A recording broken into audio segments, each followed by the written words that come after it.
This is पुरू जनुथरिया। आप सुन रहे हैं पुरू द स्टोरी टेलर। आज की हमारी कहानी का शीर्षक है आखिरी मुलाकात। तो चलिए कहानी शुरू करते हैं।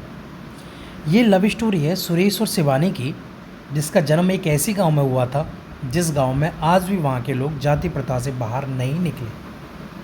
लेकिन उसी गांव में सुरेश नाम का लड़का रहता था जो जाति से दलित समाज का था। वो अपना घर चलाने के लिए बच्चों को ट्यूशन पढ़ाया करता था। सुरेश हमेशा बच्चों को सही राह पर चलने की सीख देता था। शिवानी भी उसी गांव में रहती थी और वो सुरेश को अक्सर बच्चों को पढ़ाते हुए देखा करती थी। शिवानी के पिता गांव के ही मंदिर में पुजारी थे।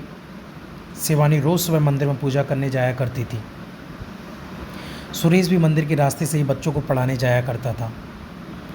अक्सर दोनों एक दूसरे को देखकर नजरें झुका लिया करते थे। सुरेश गांव के बच्चों को एक बरगद के पेड़ के नीचे पढ़ाया करता था। कभी कभी शिवानी भी उस जगह आ जाया करती थी।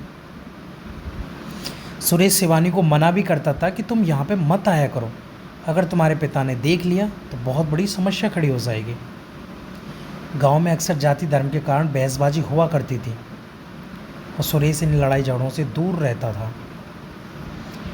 सुरेश शिवानी को बचपन से जानता था और वह ये भी जानता था कि शिवानी बहुत ज़िद्दी है। सुरेश के मना करने के बाद भी शिवानी उस बरगद के पेड़ के पास आ जाया करती थी। एक दिन गांव के एक व्यक्ति ने शिवानी को सुरेश से बात करते हुए देख लिया।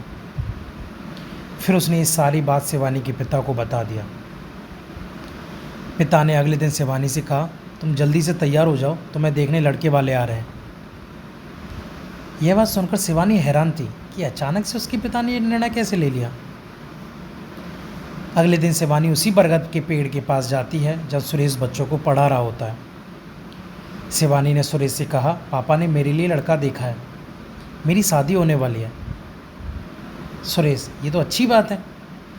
शिवानी, लेकिन मुझे शादी नहीं करनी है, मुझे यहीं रहना है इसी गाँव में। सुरेश, क्यों, ऐसा क्या है इस गाँव में जो तुम यहाँ से जाना नहीं चाहती हो। शिवानी, क्योंकि इस गांव में पापा हैं और तुम हो। इतना कहकर शिवानी वहाँ से चली जाती है। सुरेश अब समझ चुका था कि शिवानी उसे पसंद करती है। सुरेश के दिल में भी शिवानी के लिए प्यार था, लेकिन उसने कभी भी अपने दिल की बात शिवानी को नहीं बताया। सुरेश ने गांव की जातिवाद समस्या की वजह से अपने प्यार को दिल में ही दबाए रखा था। लेकिन जब शिवानी ने उससे कहा कि उसकी शादी होने वाली है, तब सुरेश के दिल की धड़कनें तेज़ हो गई थी। लेकिन उस समय सुरेश ने शिवानी के सामने ऐसे बात किया मानो जैसे कि उसे कोई फ़र्क ही ना पड़ा। अब दोनों के दिल में एक दूसरे के लिए प्यार था, लेकिन उन्हें समझ में नहीं आ रहा था कि अपने प्यार का इजहार कैसे करें। इधर शिवानी का रिश्ता तय हो गया। अगले ही महीने उसकी शादी होने वाली थी। 2 सप्ताह से सुरेश ने शिवानी को कहीं नहीं देखा। किसी ने बताया कि उसका रिश्ता तय हो जाने के कारण अब वह घर से बाहर नहीं निकलती। सुरेश अब उसी बरगद के पेड़ के पास जाकर शिवानी की पुरानी बातों को याद करता। उसे अब कोई रास्ता नहीं दिखाई दे रहा था। अगले सोमवार को शिवरात्रि पूजा थी। सुरेश सुबह से ही मंदिर के पास खड़ा था। उसे उम्मीद था कि शिवानी मंदिर ज़रूर आएगी। और कुछ देर बाद शिवानी मंदिर आती है।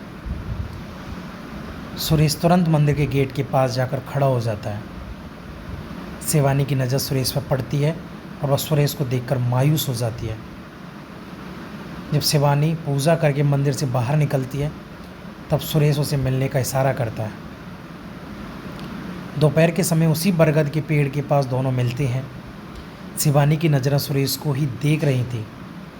सुरेश अपनी नज़रें नीचे करके कहता है, शिवानी, जब तुम मेरे पास रहती थी तब मुझे कुछ फ़र्क नहीं पड़ता था और ना ही मुझे कुछ ऐसा महसूस होता था।